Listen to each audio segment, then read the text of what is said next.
You think a security badge is just a piece of plastic. At my company, one snip of scissors on that badge brought 15 years of federal certification crashing down. The CEO thought his daughter was the future. She thought she owned the new era. Only I knew the system was waiting for one wrong move to execute them both. My name's Wade Morrison. I'm 49 years old and I'm the chief security architect at Titan Security Systems. Look, I've been in this game long enough to know when someone's about to step on a landmine. After 8 years in the Army Signal Corps and 15 years in defense contracting, you develop a sixth sense for disaster. Our office sits in Fort Worth, Texas, where the suburbs meet the high-stakes world of military contracts. This is where old-school discipline meets corporate politics. And honestly, most days it feels like I'm the only one who remembers what discipline actually means. I'm not superstitious, but I am methodical. Old Army habits die hard. My truck pulls into parking space A12 at exactly 7 to 45 every morning. Not 7 to 44, not 7 to 46. By 7 to 52, I've badged through 3 separate security doors, and I'm standing in the break room waiting for that ancient coffee machine to finish its job. Black coffee, no additives. In the compliance world, you learn to appreciate things exactly as they are. Before I even sit down, I'm at my terminal checking what I call the board, our federal compliance dashboard. It's my morning ritual, like inspection in the old days. A grid of indicators lights up my screen, and I look for one thing, all green. For 15 years, every piece of Titan's federal security has been tied to my digital signature, my credentials, my whole identity in the system. Here's the thing, it's not just my signature, it's the company's lifeline. It's the master key that lets Titan bid on those 7-figure and 8-figure contracts that keep us ahead of our competitors. Our competitors dream about these deals. Our CEO, Harold Williams, dreams about the stock prices they generate. Me, I have nightmares about the catastrophic failure that's waiting if someone makes one wrong move. I'm basically the guardian of our promise to Uncle Sam, a promise that we handle sensitive information according to regulations thicker than a field manual. And trust me, I've read every page. My office isn't really an office. It's part of what the engineers call the secure wing. No windows, just the steady hum of climate control and backup power systems. This is the company's nerve center, where we keep the audit servers, the physical log safes, and encrypted backup archives. The sales team with their bright ties never comes here. HR avoids it completely. They treat it like the engine room, which is fine by me. I walk the aisles between server racks, watching those blue and green status lights blink like a Christmas tree. I check seals on fireproof safes. Monitor the bank of screens showing system status. All green, all stable.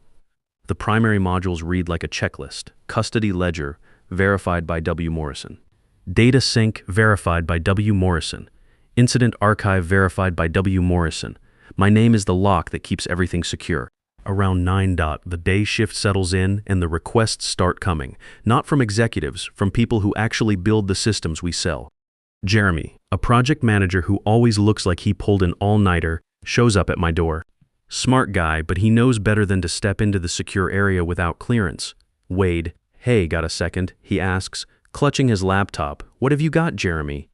Just a quick email going to the Naval Yard status update, but it mentions the new firmware build. Can you just take a look? See, Jeremy knows what I know. Status update and firmware build are trigger words for federal auditors. I take his laptop, scan the draft, and spot the 2 sentences that are technically accurate, but legally dangerous. Takes me 30 seconds to rewrite them with the precise approved terminology from our last audit report. There, I say, handing it back. That's what you actually mean to say. His shoulders drop with relief. Man, Wade, you're a lifesaver. Coffee's on me tomorrow. Just file the draft. An hour later, Shane from IT security pings me. Got a weird flag in the access log. Port scan from an internal IP I don't recognize.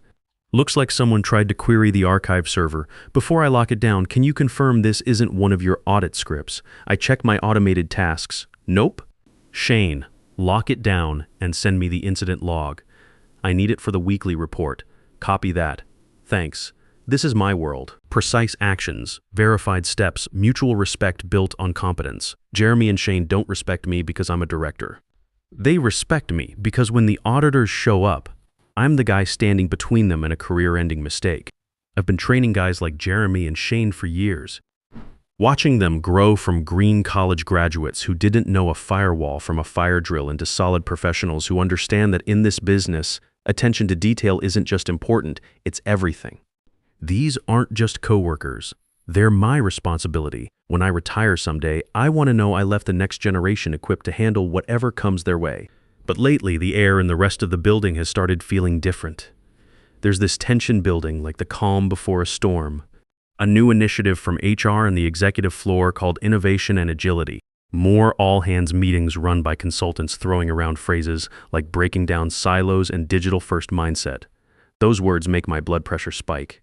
In my experience, breaking silos usually means destroying security barriers. Digital-first sounds like forgetting that our most sensitive data must, by federal law, be stored offline and signed by an actual human being. I sit in the back of these meetings watching slide decks full of corporate poetry, and I can practically smell the risk radiating from every buzzword.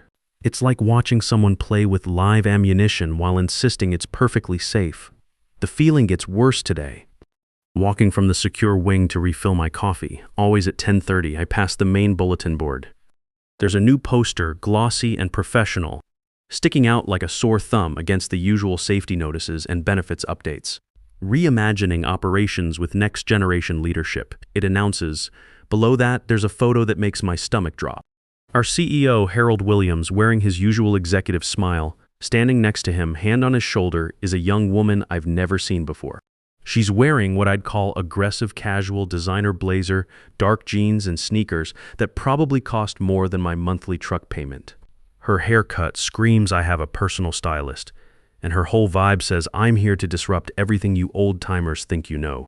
The name printed below confirms my worst fears. Rebecca Williams, VP of Digital Innovation, the CEO's daughter, home from her latest adventure. Word around the office is she burned through $30 million in venture capital on some fintech startup in California before it folded. Now Daddy's found her a soft landing at good old Titan. VP of Digital Innovation, a title that means everything and nothing, created specifically to give the boss's kids somewhere to land. And from that look in her eyes, she's not planning to sit quietly in the corner. The mandatory town hall gets called for that Thursday. Reimagining operations with next-generation leadership, they call it. I call it what it really is, a public execution disguised as a pep rally. The main conference room is packed tighter than a transport chopper, thick with nervous energy and burnt coffee. I stake out my usual position in the back corner against the wall. Old habits, always know your exits, always have a clear view of the room. From here, I can watch everyone's reactions, see who's buying what they're selling. Rebecca Williams doesn't walk to the podium. She owns the space before she even gets there. She's wearing that designer blazer over dark jeans and those ridiculously expensive sneakers. Moves like she's giving a TED Talk, all practice confidence and rehearsed gestures. "Thank you," she says, quieting the polite applause. "It's incredible to be here, to be home, to help my father bring Titan Defense into the next phase of evolution." Behind her, the wall screen lights up with her slide deck. All high-resolution stock photos and aggressive fonts that probably cost more than most people's monthly salary. First slide just says, Operation Phoenix over some stylized bird rising from flames. I'm already getting that familiar feeling, like watching a lieutenant fresh out of West Point explain tactics to a master sergeant. For too long, she continues, pacing back and forth like she's working a stage. Titan has been doing incredible work, but we've been doing it with one hand tied behind our back. We've been weighed down by legacy thinking, by friction, by processes built for a world that no longer exists. She clicks her remote. Next slide pops up. Kill the paper dinosaur with a cartoon T-Rex getting crushed by a meteor labeled data. Real subtle. We're moving to an agile digital-first framework. She says, voice smooth as a recruiting commercial. We're going to break silos. We're going to innovate at the speed of thought. We're going to disrupt the old ways. The junior managers in front are nodding like dashboard bobbleheads. These are the same people who couldn't find their own desks without GPS, but they're eating up every buzzword like it's gospel. She pauses, scanning the room with those bright, ambitious eyes. They sweep across the executives up front, the managers in the middle, and land right on me in the back. I'm not looking at her presentation.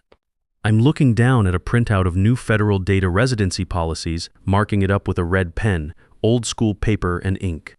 Legacy roles, she says, dropping her voice for dramatic effect, will need to evolve or they will need to vanish. Her gaze stays on me just a beat too long. It's calculated. A public shot across the bow. The message couldn't be clearer if she'd used a bullhorn. The paper dinosaur with the red pen is marked for extinction.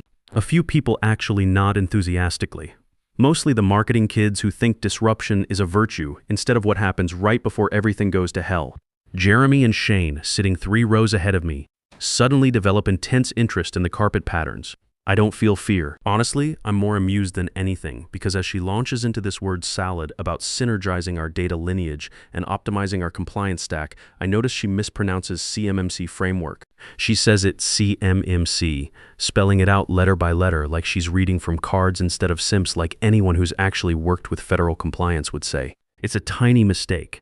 Maybe 3 people in this room would catch it, but it tells me everything I need to know. She's memorized the buzzwords without understanding the substance. She's read the executive summary, but skipped the actual manual. When her presentation finally ends, there's that awkward applause you get when people aren't sure what they just watched. Harold Williams jumps up and claps the loudest, beaming with fatherly pride, like his little girl just won the science fair.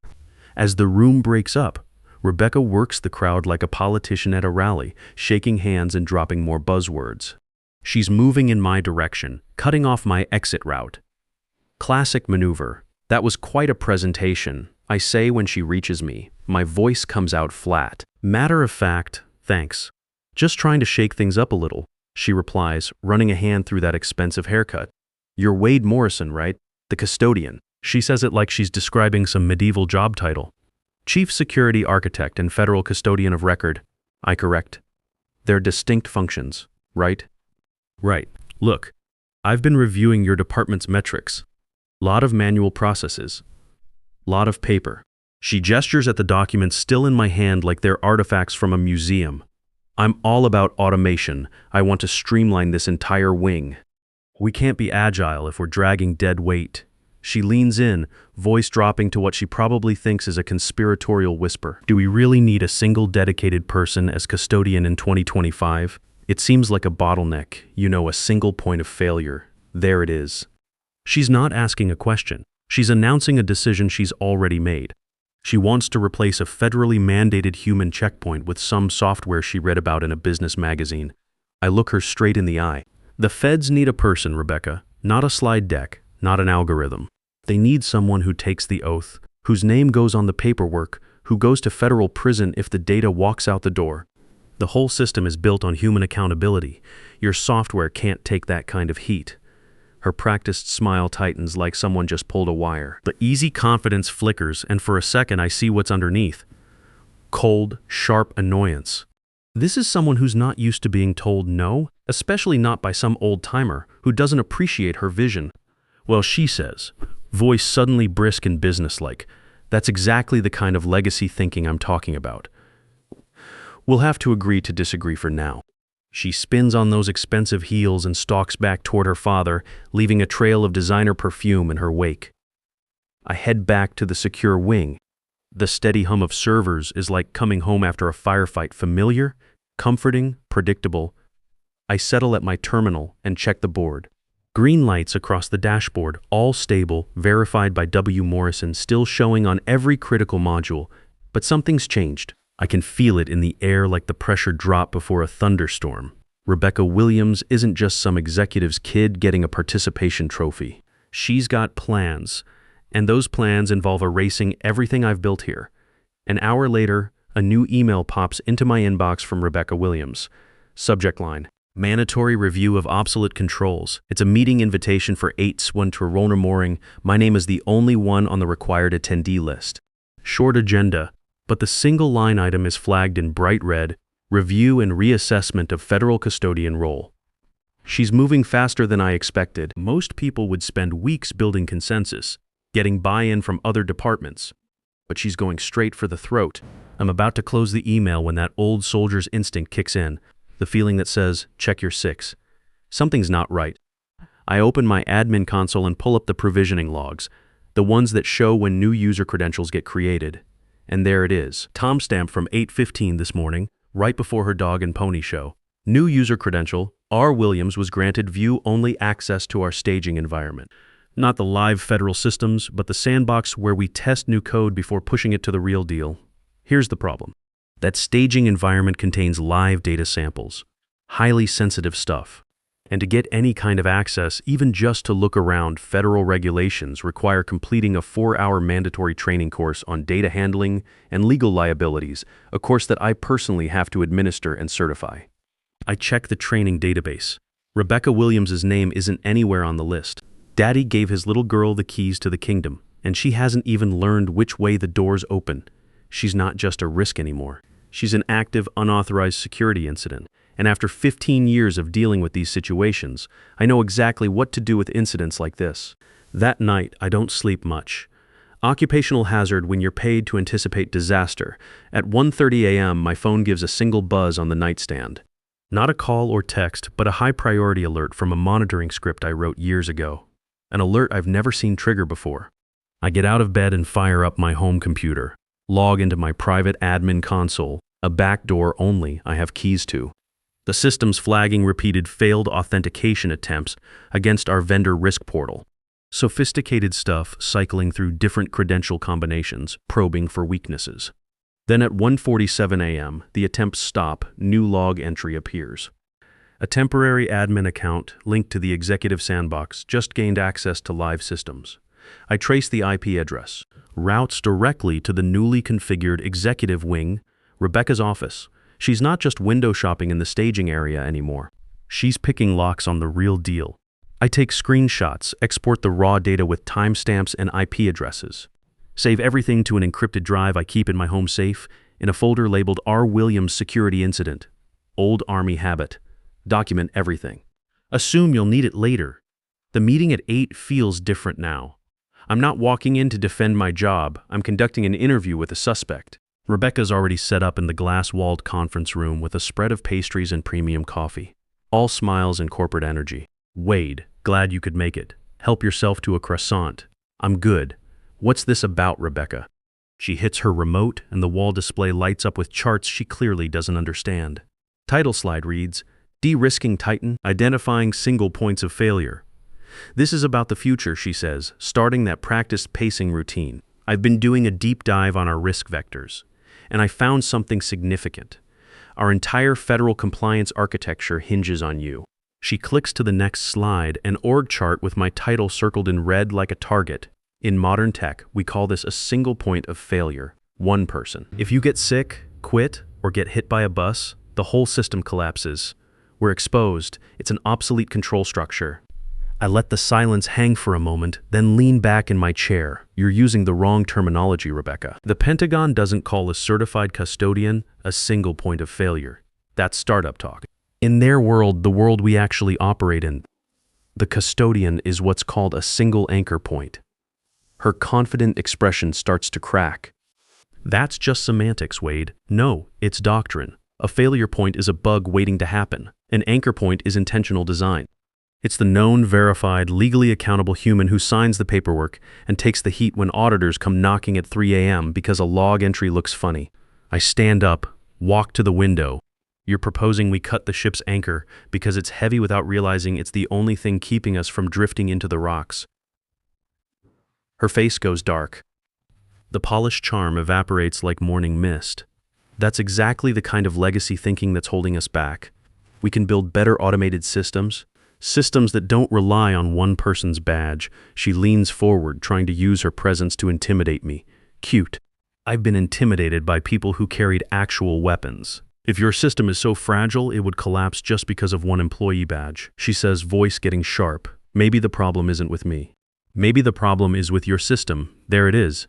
The moment of truth. She's not just talking theory anymore. She's telegraphing her next move. I look her straight in the eye. You won't like the system's answer, Rebecca, she scoffs. An ugly sound. Is that a threat? It's a log entry. Systems respond with data. You should know that by now. I head for the door. If you're done with your presentation, I've got actual incident reports to review. She's left speechless, mouth hanging open. Probably the first time in her life someone's walked out on her pitch meeting. Back in the secure wing, I fire off a formal memo to Stephanie Davis, our general counsel. Stephanie's old school, sharp as a tack. but she bends whichever way the corporate wind blows. Still, she's terrified of federal lawsuits, which makes her useful. Subject line: formal notification of unauthorized credential escalation risk and impediment of mandated succession protocol. I lay out the facts using Stephanie's language, cite specific federal regs, reference the required 90-day succession buffer, state that senior executive Rebecca Williams has voiced clear intent to interfere with mandated controls. Attach the logs from 1:47 a.m. showing unauthorized access to restricted systems. File it in the official compliance repository. System automatically timestamps it and sends high-priority notification to Stephanie's inbox. Read receipt comes back 5 minutes later. She's seen it. An hour later, company-wide email hits everyone's inbox from Harold Williams himself. Subject: driving the future, announcing Operation Phoenix. Pure corporate fluff, praising his daughter to the skies. In just a few short days, Rebecca has begun vital work streamlining our operations. She'll be leading the charge to cut red tape and eliminate legacy friction that's held us back. I read it. Look at Stephanie's red receipt. Look at the evidence locked in my safe. They've got the warning, they've got the proof, and they're choosing to ignore both in favor of a press release. They think my memo was just paperwork? Think I'm some paper-pushing dinosaur who will roll over when daddy's little girl flexes her muscles. I close Harold's email and open a file directory I built 15 years ago when I first designed this architecture. Single document labeled Protocol AGS 19B. It's not a bomb. It's not sabotage. It's what we used to call a dead man's switch back in my Signal Corps days. See, in high-risk military systems, a dead man's switch is a safety feature. Has to be actively held by a conscious operator. If the operator's hand comes off the switch, if they're taken out, compromised, or forcibly removed, the system doesn't keep running blindly into disaster. It executes a safe, controlled shutdown. My protocol is woven into the DNA of our federal compliance system, tied to my credentials, my digital signature, the physical token in my employee badge. If my custodian role ever gets revoked without initiating the proper 90-day succession protocol first, AGS 19B kicks in automatically. Won't delete files, won't corrupt data. Will do exactly what federal law requires when there's a break in the custody chain. It'll immediately cut our connection to Dudo systems and flag our certification as compromised. They think I'm the single point of failure. They're about to learn I'm the only thing holding the on switch. 2 days later, the invitation arrives. Operational Evolution Summit mandatory for all operations and compliance leads. I know what this really is. Rebecca's planned her grand finale, and she needs an audience for the execution. The meeting's in what we call the fishbowl, largest glass-walled conference room in the building. Designed to make the people inside feel important and everyone outside feel small. Today it just feels like the Coliseum, rooms packed wall to wall. Rebecca's up front in her uniform, designer blazer, rolled sleeves, that ridiculous watch that probably costs more than most people's cars. She's feeding off the nervous energy, working the crowd like a revival preacher. We must be faster, she says, chopping the air with her hand. We need agility. We can't be chained to the past. We must stop trusting only people and start trusting our systems. Junior managers nod like trained seals, scribbling down buzzwords. In the back, Jeremy and Shane are studying the floor tiles like they contain the secrets of the universe. They know what's coming, even if they can't name it. She wraps up her slide deck and opens the floor for discussion on new policies that got sent out exactly 1 hour ago. My hand goes up. Her smile could cut glass. Wade, our custodian, do you have a thought? Just a clarification, I say, voice cutting through the nervous shuffling. Looking at the new draft policy, Section 4, Subsection B, Data Retention. I hold up my printout. Always bring hard copy to these things. This proposes changing our mandatory log retention from 12 months to 60 days. Rebecca waves her hand like she's swatting a fly. That's right, cutting the fat, streamlining operations. 60 days is plenty in a modern cloud environment. This isn't about modern, Rebecca. My voice stays level, conversational. Federal Acquisition Regulation Supplement 703, Subsection D. All access logs related to DoD contracts must be retained minimum 1 full fiscal year post-contract closure. Our 112-month policy is already bare minimum legal compliance. 60 days is flagrant violation, dead silence. Even the air conditioning seems to hold its breath. You're not writing policy, I continue. You're drafting the violation report that'll shut us down. Her face goes nuclear. The polished performer disappears, replaced by pure spoiled rage. "You are the bottleneck," she shouts, pointing at me like I'm on trial. "You are the no in this room. You are everything that's wrong with legacy thinking." I see the decision snap into place behind her eyes. She's been challenged, corrected, embarrassed in front of her audience by the old-timer with the paper. She can't win with facts, so she's going to win with power. She starts walking toward me, slow and deliberate, like a predator closing in. Every step calculated for maximum drama. "You and your paper and your regulations and this?" She's standing right over me now. Before I can even process what's happening, her hand shoots out. Doesn't grab my arm or shoulder. Grabs the nylon lanyard around my neck and yanks hard. The strap bites deep, jerking me forward against the safety clasp. Room gasps like someone sucked all the oxygen out. It's shocking, physical, completely over the line. The breakaway clasp does its job, snaps open with a sharp click. Lanyard's in her hand, my ID badge swinging from the end like a pendulum. She holds it up high, triumphant. "This is the problem," she shouts. "This piece of plastic, this physical credentialing, this single point of failure." She spins toward the supply station, rummages around, comes up with heavy black office scissors, turns back to face the room, holding my badge by the lanyard. We are not dependent on a single badge anymore. She brings the scissors up to the nylon strap. Snip sounds small, just metal cutting through fabric. But in that dead silence, it echoes like a gunshot. She cuts the lanyard clean through, lets the pieces fall. My badge hits the polished table with a sharp clatter. Drops the scissors next to it, stands there, chest puffed out like a conquering hero. She's waiting for me to break down, to beg, to give her the emotional meltdown that'll prove her point. Instead, I look at her calmly. Let the silence stretch just long enough for everyone to burn this image into their memory.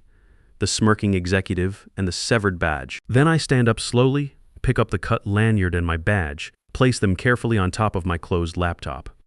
Look Rebecca dead in the eye. "You just told the system that the custodian of record has been removed outside of proper procedure." Turn my back on her and walk out. Don't run, don't hurry. Just walk to the elevator like I'm heading out for lunch. The moment those elevator doors close, I know what I've left behind. A room full of people who just watched someone commit corporate suicide and have the sick feeling that something irreversible just got triggered. My phone starts buzzing before I reach the lobby. By the time I reach my truck, my phone's not just buzzing, it's having a full seizure. I sit in the driver's seat, leather cold from the Texas morning, and check the chaos unfolding in real time. The lock screen shows dozens of notifications. What's happening? Is the system down? Portal's gone dark. WTF just happened. One message cuts through the noise from Shane in IT security. "Wade, where are you?" Main dashboard just went from green to yellow to orange. I've never seen orange before. Now the whole custody ledger is flashing red. Status says unassigned. Wade? What does unassigned mean? I don't answer. Instead, I open my Black Terminal app and run a status query. Text scrolls across the screen like a military briefing from hell. Checking module. Handshake failure. Reason code 801.4. Named custodian revoked. Attempting reauthentication. Failed. Federated link severed. System lockout initiated. There it is. Named custodian revoked. My system doesn't understand corporate politics or expensive scissors. It only knows binary logic. The authenticated custodian whose signature validates everything just got forcibly removed without proper succession protocol. Protocol AGS 19B is executed exactly as designed. 5 minutes later, my work email pings with a message that makes my blood run cold in a good way. Sender.